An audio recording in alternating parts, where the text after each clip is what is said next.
Hey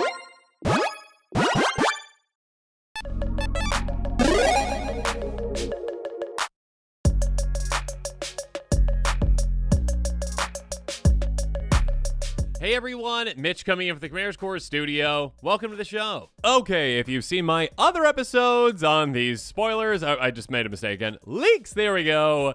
You know the drill. Even though I might not know the drill apparently by saying spoilers instead of leaks, but here's the breakdown really quick again. Yeah, we've got some apparent leaks from Marvel's upcoming products. I'm not sure what product exactly these are from, but they look incredibly legitimate. Future Mitch will try to remember to actually put the card at the end of the episode so you can see. This is a MTG.design version of the card, taking all that text. There might be some mistypings, but yeah, this is pretty accurate, essentially. And this is, in my opinion, a card that is 99.99999% chance to be real. And it is a really cool, brand new card, a really cool concept. If you are interested in it, check out that card list link in the description below for the cards that work well with it for a commander deck around this one. That being said, ask your playgroup first if they're okay with you, like, proxying this and then being like, yeah, okay, I'm just going to utilize that, and, yeah, I'll play with this. And if it's not real, oh, darn, my playgroup's so okay with me playing with this commander. Regardless, a 2/2 human noble hero with first strike for 2 mana in Selesnya, Black Panther, Wakandan King. Whenever it or another creature you control enters, put a counter on target land you control. Pay 3, move all counters from target land you control onto target creature. If one or more counters are moved this way, you gain that much life and draw a card. This is spicy. So spicy. This is like, you know what? Okay. I like when Wizards goes outside the box, okay? I like when they're like, you know what? Okay, we'll do what these colors do well, all right? We're going to do what they do well, but not just like your typical ones, okay? Not like what you typically do well. Like, these are things that, you know, these colors can do. You know, okay, counters, obviously. Creatures coming into play, obviously. That's, you know, going wide, you know, getting counters. Those are things that Selesnya does. But this is different. It's like, okay, no. You get creatures in play. You get counters on a land. What? You get counters on a land? Okay, does it, like, turn that land into a creature? No, it doesn't do that. It just gets the counters on the land. So, yes, of course, there are lands out there that you can turn to creatures. Other ways you can turn lands into creatures. Great. So you can make that land to a threat if you want. But you can also just instant speed out of nowhere, move all those counters from that land that it's just storing up onto a creature, making that creature massive, gaining a ton of life off of it, and drawing a singular card. Okay, I do like that it's a singular card. If it was like, yeah, draw that many cards, that'd be absurd. Just being like, oh, yeah, I got like 10 counters on this land. Huh, okay, I swing.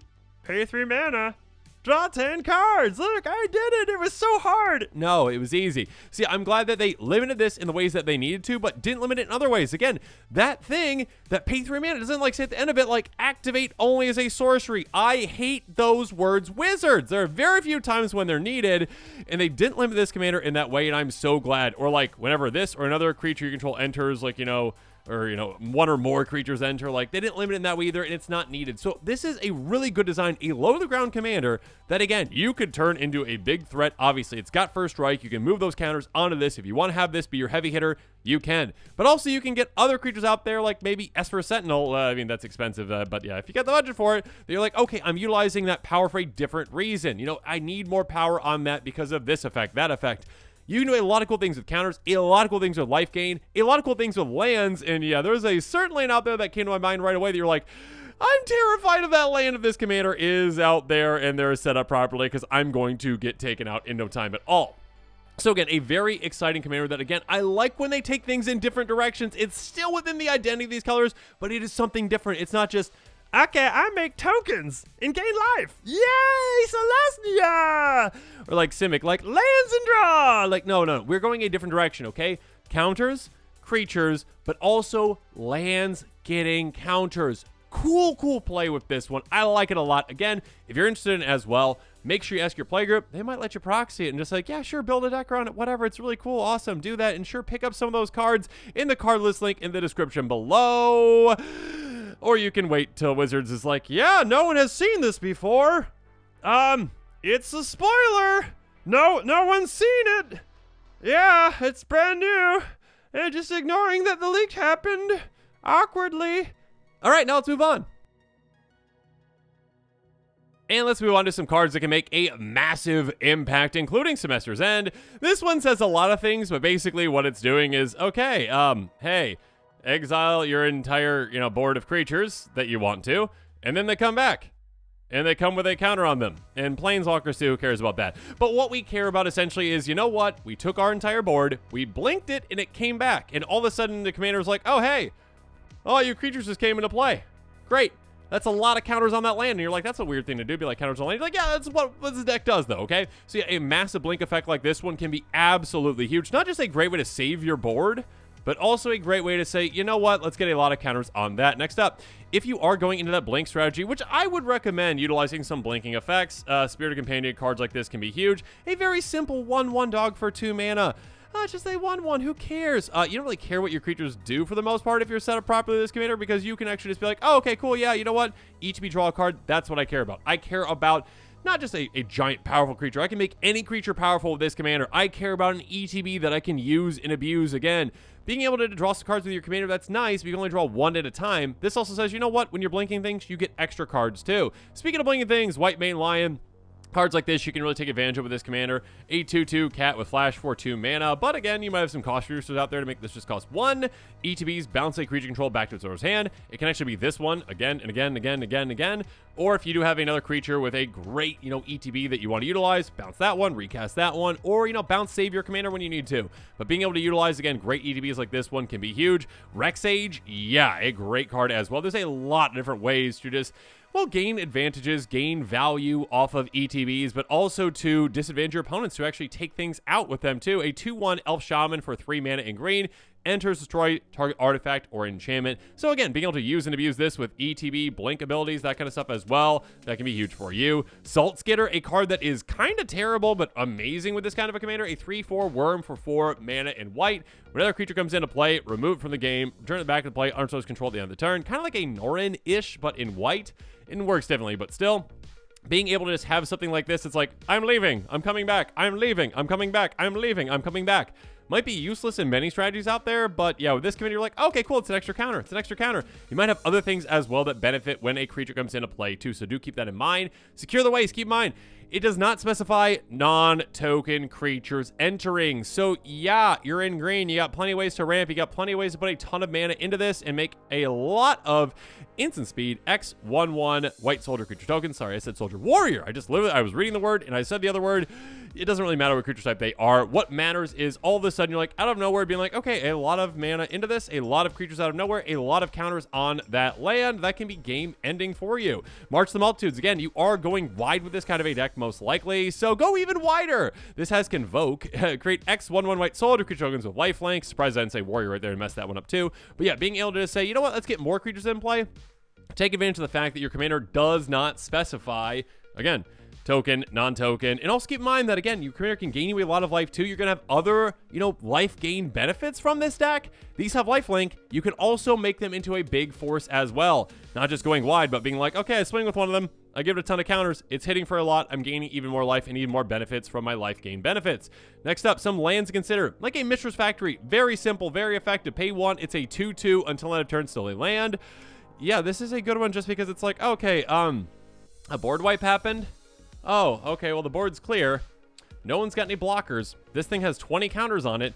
Cool, I'll pay 1 mana, turn to a 2/2. Now it's hitting for 22 damage. Yeah, I don't even need to move those counters onto a creature for this to be effective. So having creature lands can be huge for you. Thornglint Bridge, also lands that are just inherently hard to deal with, like this one, can be great. Enters battlefield tapped. It's indestructible. Taps for either of our colors. Again, storing up our counters onto this can make them a bit more protected, just in case someone's like, oh, I Beast Within, ha ha ha. And you're like, no, my land survives. So yeah, these, and kind of like a hexproof land as well could be considered too. Not too many of those out there, but yeah, those hexproof indestructible lands definitely good to consider. Trellisar, Moondancer, also consider cards that, again, benefit you from life gain, because you've got a ton of opportunities to gain a lot of life with your commander, which again, it limits the card draws to just 1, but it doesn't limit that life gain.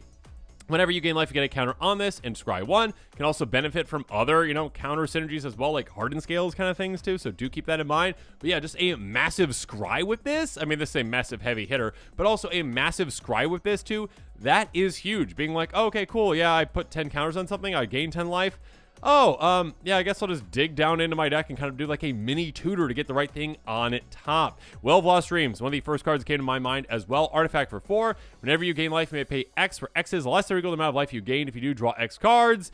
This is huge because all of a sudden you're like, okay, again, I am limited to just one card drawn from my commander when I activate that ability. That being said, again, I can gain that much life. You know, 10 counters, I gain 10 life, cool. And now I can pay whatever amount of mana I want to up to that to draw that many cards. So it kind of turns your commander's ability into also draw that many cards as long as you're willing to pay the mana as well. A lot of value to be had. Nykthos Paragon, this is a game ender for you. A 4/6 human soldier for 6 mana and white. Whenever you gain life, you may put that many counters on each creature you control. There's only once each turn. This is absurd with this kind of a commander because, again, you take those counters off that land. Let's say it's 10, okay? You put them on something. Let's say it's even just your commander. Cool. Then all of a sudden you're like, okay, I also just gain 10 life. Yeah, I'm just going to be doing this once each turn. So just this time, 10 counters on all my creatures. So your commander just got 20 counters in total. All your other creatures got 10 counters on them. And you're going to be swinging for a one-shot KO with your commander and most likely with your entire team as well. So yeah, this card is a game ender for you. Next up, another game changer though, Mentor of the Meek. Whenever a creature with power 2 or less enters the battlefield you control, you may pay 1 if you do draw a card. Again, helps with all those like token synergies that you have, low to the ground creatures, but also helps with, hey, massive blink effect like Semester's End. Great, okay, I'll pay some mana, draw some more cards. Already mentioned this one, but things that play with counters like Hardened Scales can really help you out, of course. Doubling Season, all those as well, sure.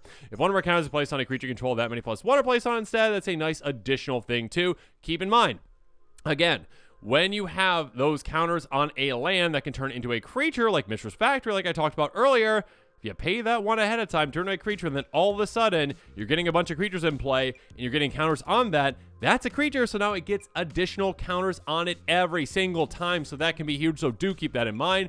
Also keep in mind ones that like don't combo, but you know, it can definitely combo with like other things, but like can obviously give you a lot of benefits. Herd Baloth cards like this, a 4/4 beast for 5 mana. Whenever one or more counters are put on it, you make a 4/4 green beast creature token. It's not one or more. Also, again, you have to pay to like keep moving the counters around, but still, being able to get counters on this and just make extra creatures to get extra counters onto your land can be absolutely huge, so keep that in mind. Sylvan Awakening, again, if you are going for that like, hey, bunch of lands, hey, making them more powerful with counters on them, and then making them into creatures, that's huge. Sorcery for 3 mana. Until your next turn, all lands you control become 2 elemental creatures with reach, indestructible, and haste. They're still lands. Sylvan Awakening is a great game-ending potential card and can really help you out in the right situation.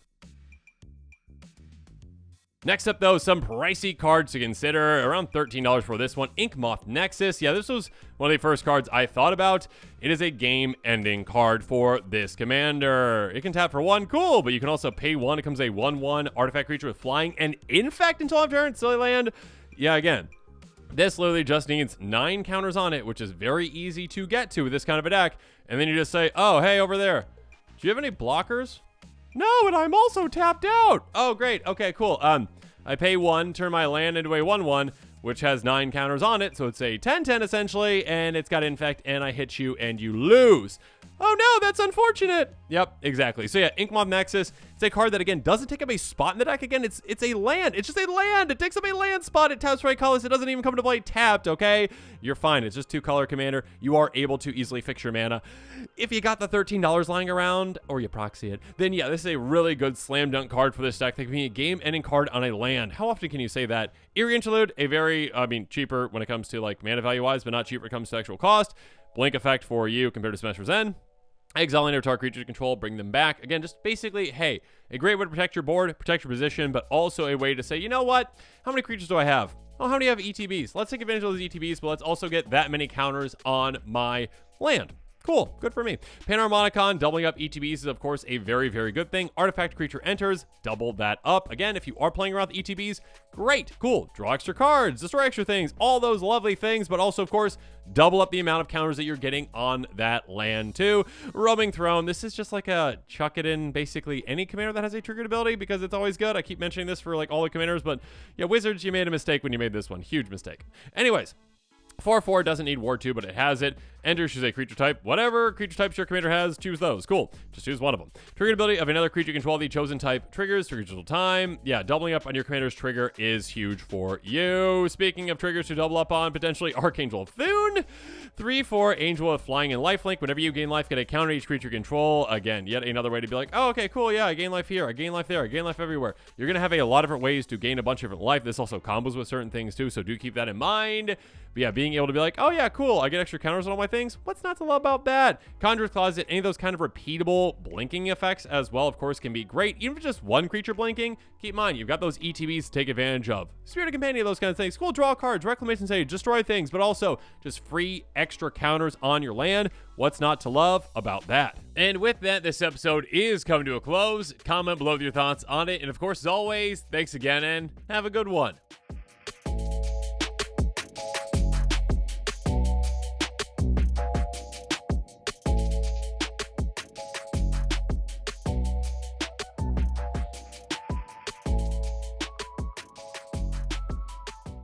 This show and episodes like this one are possible thanks to viewers like you. If you're looking for an easy way to help support this show, make sure that you like, share, and subscribe. Also, hit that bell notification icon so you don't miss any new episodes. You can also go check out our playmats and other merchandise at thecommandersquarters.com. We also have a ton of brand new t-shirt designs in stock, so make sure you check out those as well. Another easy way to support this show is with our TCG Player affiliate links. So whether you're buying a deck or individual cards, you can use this general link right here or one in the description. And the final way that you can support this show is by supporting us directly by becoming a patron. There are many benefits to being a patron, and I truly couldn't do this without all of their support.